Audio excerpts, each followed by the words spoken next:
Hi everyone, it's me, Krylios, Team Rayceen Productions MC and producer.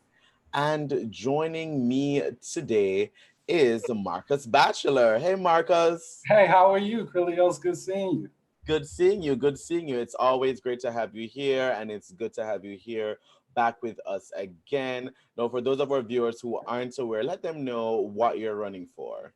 Sure. Yeah, I'm Markus Batchelor. I'm currently the vice president of the DC Board of Education, running for an at-large seat on the DC Council this November 3rd. Wonderful, wonderful. Now tell me, since the last time we interviewed you, what has changed since then? I know, because that was late last year or early this Yeah, year, was it? yeah, One of them, yeah. How have yeah. things changed since then?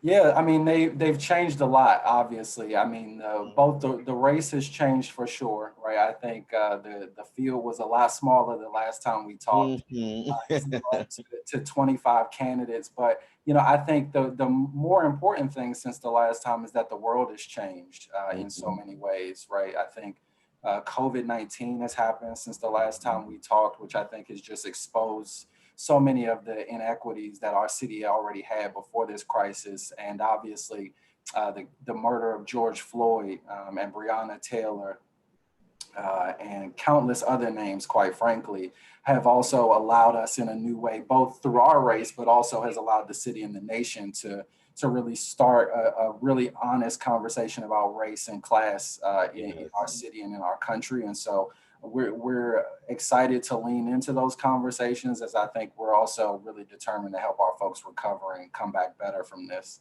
Definitely, definitely. Well, as you touch on that, tell me how, the events of this year and this summer in particular have, affected or impacted the priorities of your campaign now.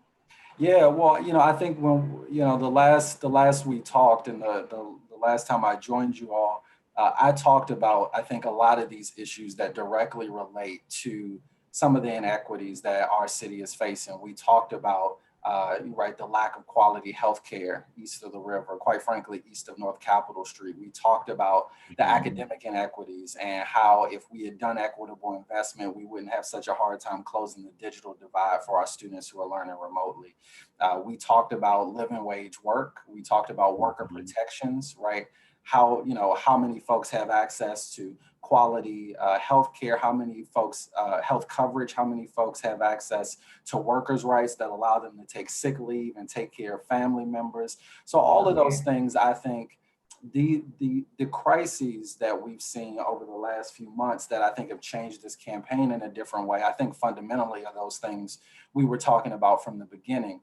But I think just as these crises have, I think, brought in a real raw way to the surface some of what we've been talking about, it's also allowed us in a really good way to show what's possible, right? We've given people a guaranteed income now. So we know, right, that it's possible to raise the economic floor for people left furthest behind. We've, right, said that students can learn remotely and that internet access and access to tech devices is something important for a 21st century education. And so, while this tragedy is taking far too many of us and leaving so many folks behind, the silver lining in all of this is that this next council and the folks we elect to the next council are going to have a once in a generation opportunity to do things differently and fundamentally change systems. And my hope is that leaders like me get to go to the council and do some of that work. Oh, yes, yes, yes. Very, very important. Now, you touched on this before, and it was the fact that there's a great number of people running for the at-large candidacy this time. We're around 2 dozen at this point. Now, Right. with so many people running for these positions, tell me what do you think about, instant runoff voting or random, like tell me about that, and if you support those methods probably for DC based elections. Yeah, no, I've been a big supporter of instant runoff voting or ranked choice voting, depending on who you ask. They'll say different things, but I've been a big supporter of that. I think that DC is far ahead of many jurisdictions in making sure that folks have access to the ballot, but we could do a lot better in doing that. And so, from the council, for sure, I'll be a supporter of ranked choice voting, of instant runoff voting.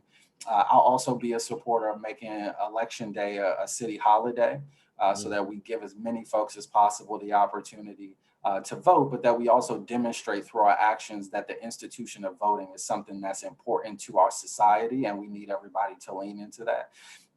And then I think beyond that, I was the first citywide candidate to also opt into the Fair Elections Program, which allows us to reject corporate and PAC dollars and really put DC residents in charge. And I look forward to advancing more legislation and more policies that really make our systems more democratic and hold elected officials more accountable. When I think the public trust is so important during this period, after scandal from the council dating back right to 2011, 2012.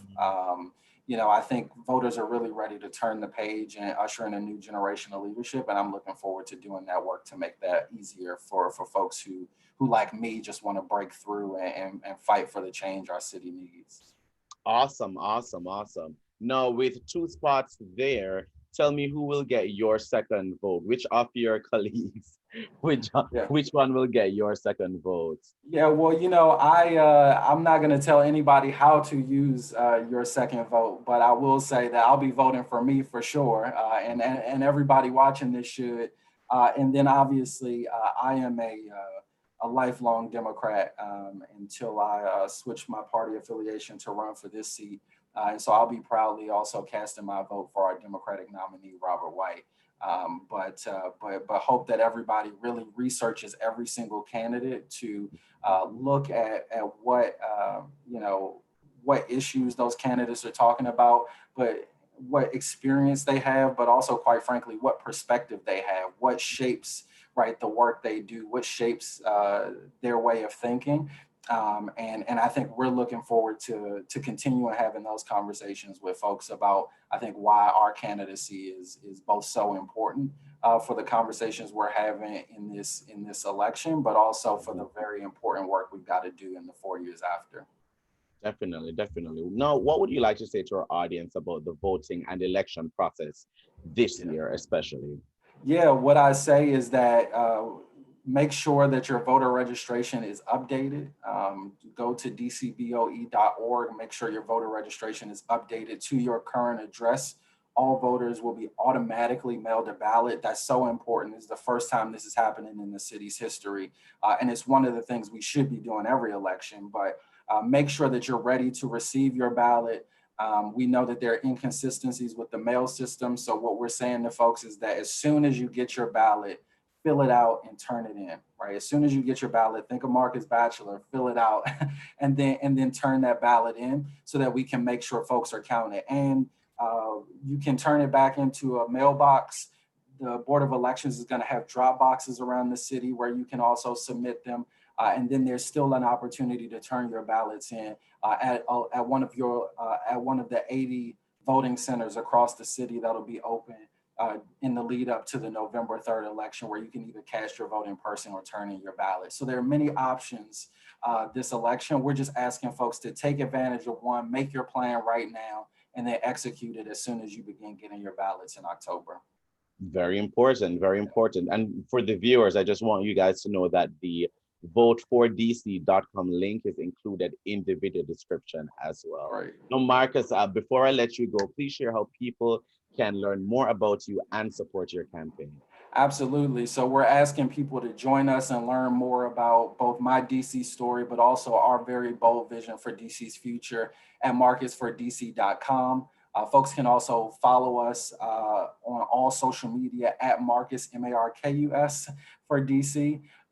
And then we're also asking folks to text Markus, Markus to 31996 if they'd like to get text updates from us and figure out how to get involved. We've got 68 days left until Election Day, and every one of these is going to count to make sure that folks have their voice heard and that we elect the type of leadership we need. And we're going to need all hands on deck to make this work possible.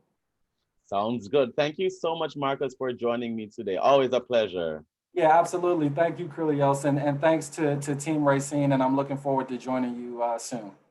Definitely, definitely. And speaking of joining us soon, because you will be joining us for the DC Council at Large 2020 Candidate Forum. moderated by Rayceen Pendarvis and yours truly. So join us September 15th, September 22nd, and September 29th from 7 to 8:30 p.m. streaming live on Facebook. For more information on that, visit washingtonblade.com/@large2020. Thank you so much, Marcus. And Thank to you our so much. viewers, thank you. And to our viewers, thank you for watching. Bye, everyone. Bye, Marcus. Bye-bye.